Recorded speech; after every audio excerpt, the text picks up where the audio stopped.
interesting, as we were setting up for this year, if you remember last year, we actually made this altar just to kind of bring about, some of the look and, if we have any response that's needed. And an interesting thing, I cut these logs out of the woods here last year, and we were joking that, Aaron in the Old Testament had his staff sprout. Well, our altar has sprouted. So the Lord apparently has new work and new life for us. But I was really thinking about that. If you would have looked at this over the winter, you would assume there's no life left in this log. It's done. It had been down for, 7, 8 months. Now at this point, this has been down for a year. But it has sprouted new life. And there was some residual life, some residual hope inside of that. Now obviously it's not going to last. It eventually will not survive. But as we continue in our study in Esther this morning, we're going to be looking at a time when there seems to be all hope is getting lost. If you remember, as we've worked our way up through the beginning of chapter 5, we have Haman, this guy who just does not like Mordecai the Jew, and he has set himself up that he wants to eradicate the Jewish people. And he talked the king into letting us do this, letting them do this in this kingdom of Persia. And so this is going to happen. There's this date set that anybody and everybody is going to be allowed to murder the Jews. And so we come to things that seem to be, they couldn't get any worse, but they do. And so we're going to be in Esther chapter 5. We're going to read the rest of chapter 5, starting in verse 9, and all of chapter 6. We're going to start moving a little quicker through the book as we conclude this series in the next month. It tells us this in Esther chapter 5, verse 9. It says, "Now Haman went out that day joyful and glad of heart." Now what was that day? Well, I want to remind you of last week we talked about Esther had worked up the bravery with the Lord's help to go before the king, even though she was uninvited, even though it could have cost her her life. She went before the king to plead with him for her people, but she did it tactfully. She knew that a way to a man's heart is through his stomach, and so she invites him to a banquet, him and this guy Haman, and he asks her what she wants, and she says, "I want you to come back tomorrow for another banquet, and then I'll make my request." And that's where we pick this up. And so Haman, he thinks he's pretty good stuff, right? He has been the one that at this point has the only one that's went into the special banquet by the queen. He has no idea that Queen Esther is a Jew. And so he thinks that he's just all that in a bag of chips. Now, I labeled this message "The Pride Before the Fall," and this is the story in Scripture about the pride that comes before the fall. So it says, "Haman went out that day joyful and glad of heart. But when Haman saw Mordecai in the king's gate, that he neither rose nor trembled before him, he was filled with wrath against Mordecai." So Mordecai is still not willing to bow or pay any homage to Haman. It says, "Nevertheless, Haman restrained himself and went home, and he sent and brought his friends and his wife Jereth." Now this is funny. This is what we do when we're like down, right? Something's really bugging us. We tend to look for people to surround ourselves that will confirm what we think. Like if I want to just lay into someone and win an argument, I'm going to surround myself with people who are going to be like, "Yeah, you should go after them." Very rarely do we surround ourselves with people who will give us actual wise counsel, who will give us unbiased counsel, and let us know, hey, this is something you should consider. And here we have Haman surrounds himself with his friends and his wife. It says, Haman recounted to them. Now this just shows you how full of himself this guy is. He recounted to them the splendor of his riches, the number of his sons, all the promotions which the king had honored him, and how he had advanced him above the officials and the servants of the king. Now, this is funny. He's got his friends and his wife. Now, ladies, if your husband was out with his buddies and you, and he's bragging about, yeah, I got me some 5 kids. Yeah, I'm some hot stuff. Are you a little bit maybe like perturbed by that, right? Ladies, let's be honest. You do a lot of the work. You know, the front end of that is all you. You have to carry those babies for 9 months, and it's all the pain and stuff. And he's the one going around like, look at me. I got all these kids. I'm rich. I'm wealthy. I am so great and so awesome. Ladies, does your husband ever do that to you? sit down and tell you how great and awesome he is. Come on, let's be honest. And then you correct him, right? You remind him of something stupid he's done and put him back in his place. That's right. See, some of you know. Some of you know what I'm talking about. But he does this, and he is kind of proud. Haman has advanced to this point where he is really second only to the king. He's an important man, and he thinks that that it's all about him. He says, then Haman said, even Queen Esther, let no one but me come with the king to the feast she prepared. And tomorrow also I'm invited by her together with the king. Yet all this is worth nothing to me, as long as I see Mordecai the Jew sitting in the king's gate. Now, isn't this really how we are? I mean, when someone gets under our skin, or does something that hurts, that cuts, that really just that pokes that place in us that that isn't sanctified by the Lord, that place, we tend to, it doesn't matter how great things are going, that one person, that one thing can ruin our day. It doesn't, for this morning, for all the wonderful things that I love being outside and all this excitement. I had the wonderful joy of, my truck is in the grass back there because it's dead in the water. It died this morning, and I have to take it back to the shop. And so, I had this morning, my wife heard me. It took me 3 tries to get out of the garage because it was running so rough. And so, it's just that one little thing that just sucked the life out of everything. And that's what it is for Haman. This guy Mordecai, he just so hates him that nothing else makes him happy. He is second in this massive empire only to the king, but it doesn't matter. And that's what hatred does in our spirits. When we harbor bitterness and we harbor things towards other people, all it does is leave us empty and not able to enjoy life. It doesn't really affect Mordecai here. He's got some problems obviously coming up, but in this moment, all it does is Haman's just making himself miserable. Then his wife, Zeresh, and his friends said to him, let a gallows 50 cubits high be made, and in the morning tell the king to have Mordecai hanged upon it. Then go joyfully with the king to the feast. This idea pleased Haman, and he had the gallows made. At this point, it seems like the story could get no worse. We already know the Jews are headed for a day of destruction. That's already set in place. It's law. It's irrevocable in the story here. And now we have it take a step further. He builds a gallows 50 cubits. It's about 75 feet. And it's kind of like a measure of his pride, right? We're talking about dudes making some gallows as high as our trees around here. He is that full of hatred for this guy Mordecai. And so he cannot let it go. He can't move on, can't think about anything else. And this is really similar how his wife kind of jumps in and throws in this idea of what to do when somebody is really against you is actually very similar. We see that in actually 1 Kings 21 with Ahab, Jezebel, and Naboth. And if you looked at that story, this guy Naboth, he has his vineyard. The king wants to buy it, and he says no. And the king, Ahab, goes home and sulks, and his wife makes arrangements, and they kill Naboth so that her husband could get the vineyard. See, when we have bitterness, when we have hatred towards other people, there really is no end to that slippery slope. There's nothing that satisfies that hatred until the person actually extreme harm is done. And that's why it's so dangerous when we begin to allow those things to set in our souls. And so we see this Haman, he goes and he has the gallows made. He's going in the morning. Haman is done. This is the end of the line. This guy Haman's second only to the king. All he's got to do is ask. Listen, this dude he's under my skin. I want to off him.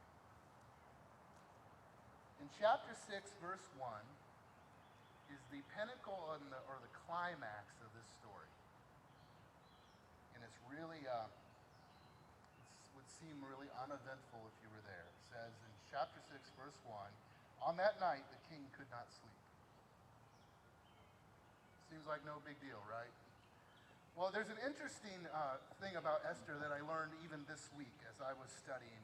And I got to look at my phone because I made my notes on there. But Esther is in the form of a bit of a chiasm. And what is a chiasm? Chiasm is a form of literature, a form of poetry in the scriptures, where kind of things are mirrored. So the thing said at the very beginning mirrors this thing that's said at the very end, and so on and so forth. And the main point is always in the middle, the one thing that's not repeated. And in Esther, we see a bit of a chiasm. In chapter 3, verse 10, the king gave Haman his signet ring. Later, we'll find out in chapter 8, verse 2, the king will give Mordecai the same ring. We see in chapter 3, verses 12 and 13, that Haman, he summons the scribes. There are letters written and sealed with the ring, and that the Jews, even the women and children, were to be killed. Well, in verse 9, 10, and 11 of chapter 8, Mordecai summons the scribes. Letters are written, they're sealed with the ring, and the enemies, even women and children, are to be killed. You see how it's mirroring one another. In 3:14 and 15, we see that Haman's decree is publicly displayed as law. There's couriers that go out in haste, and then the city of Susa is bewildered. But in 8, 13, 14, and 15, we see Mordecai's decree is displayed as law. Couriers go out in haste, and the city of Susa rejoices. So I'm totally spoiling the story, I'm sorry, if you haven't read. And finally, in chapter 4, we see Mordecai wearing sackcloth and ashes and going through the city crying. And here we're about to read about Mordecai being led through the city in honor in the royal robes. And so all of that points, if you work through it systematically, it points to chapter 6, verse 1 is the pinnacle of this story. And lest we ever think that it's anything to do with us, the pinnacle of the story is this. That night the king could not sleep. There's the pinnacle. This is the turning point on which God is going to hinge the entire story. The king could not sleep. Now I need to remind you, he just came from a dinner with Esther. It tells us very clearly that he was drunk. When people are drunk, do they have trouble sleeping, or do they generally sleep pretty well? Oh yeah, they sleep good. But not the king. He doesn't sleep well, and so he gives orders. It says he gave orders to bring the book of memorable deeds, the Chronicles, and they were read before the king. What is he doing? He's taken the official record of his daily activities and had it read to him because he's trying to bore himself to sleep. Anybody ever done that? Let's be honest. It doesn't work sometimes.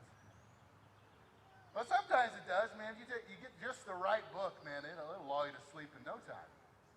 But that's what we have here. He's trying to bore himself to sleep. And it says this in verse 2. And it was found written how Mordecai had told about Bigthana and Teresh, two of the king's eunuchs who guarded the threshold, and had sought to lay hands on King Xerxes.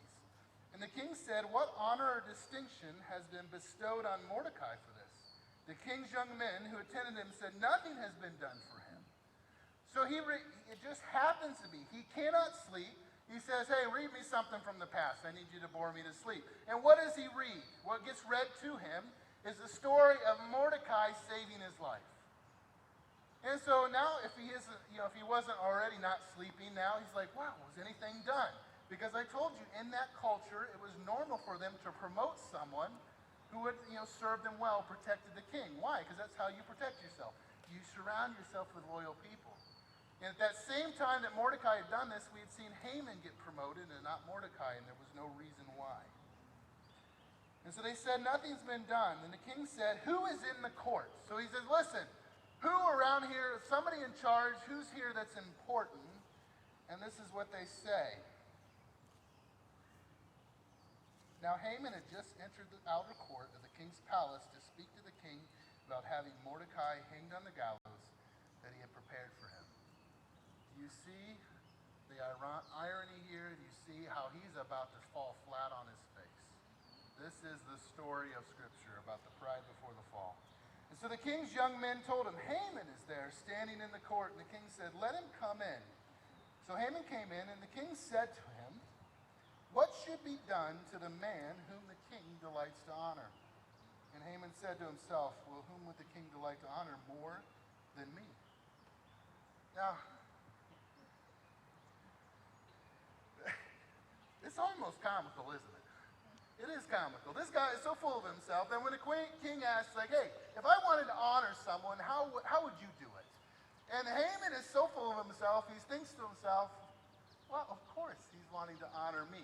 So he tells him what he would want the king to do to him. And he's pretty extravagant here. He says, well, Haman said to the king, whom would the king delight to honor more than me? And so Haman said to the king, for the man whom the king delights to honor, let royal robes be brought, which the king has worn, and the horse the king has ridden. Now this idea of the royal robes, we actually see that in 1 Samuel chapter 18. I want to remind you of that. It tells us that David and Jonathan are speaking. It says, and Jonathan in verse 4 stripped himself of the robe that was on him and gave it to David, and his armor, even his sword, his bow, and his belt. And when we talked about that one time in a sermon, I mentioned that this was a way that Jonathan was saying, David, you are now king. You are important. You're in charge. I'm handing over my authority. This was an issue of authority. So Haman's asking to be dressed in the royal robes because he's already rich. He just bragged about this. He's already second in command. He can't ask for a promotion. So what does he ask for? He asks for the king to have him paraded around so that everyone would know how important he is. The king's robe would carry the full authority. And it says not just that. It says that, the horse that the king has ridden, and on whose head a royal crown is set. Let the robes and the horse be handed over to one of the king's most noble officials. So he wants one of his co-workers to parade him around. He's really full of himself.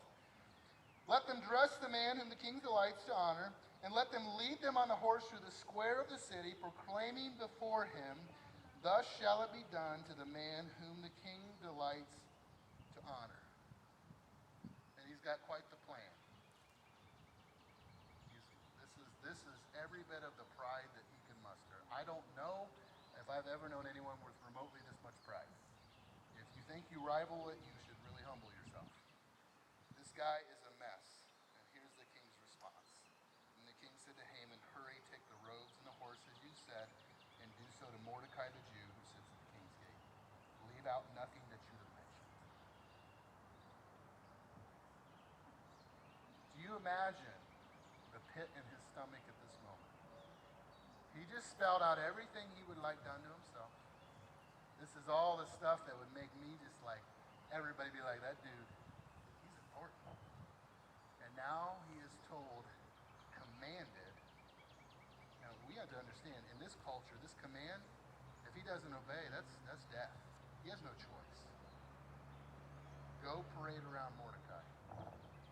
Tell the world how great he is. Now, some of you have probably thought of that person in your life that has really irritated you. Maybe you've had a coworker or a family member or something that has just gotten under your skin, and this would be it, right? Let them go around and just tell the world how awesome you are. That's, when I was younger, my brother and I, we would get in fights. Believe it or not, I was perfect, but he wasn't, and so there was still conflict. Some of you don't believe that. I really do. If you ask my brother, I was generally the good kid. I wanted to please my parents. My brother was a pistol.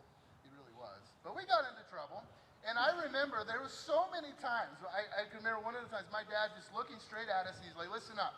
You're going to give each other a kiss on the cheek and a big old hug or a spank. That was your two choices. And you have to understand, in our house, a spank was a board or, in a really bad situation, a belt. Now, I'm not bitter about that. I'm thankful for the discipline I had, and I'm the man I am because of that.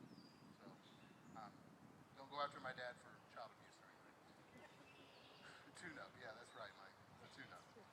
And it took everything I had to do that, right?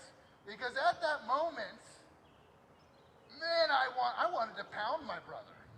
I wanted to take him out, but I had to walk up and give him a big old smooch on the cheek. Which I don't care how old you get or how mature you are, doing that to your brother is just not comfortable, at least if you're like me.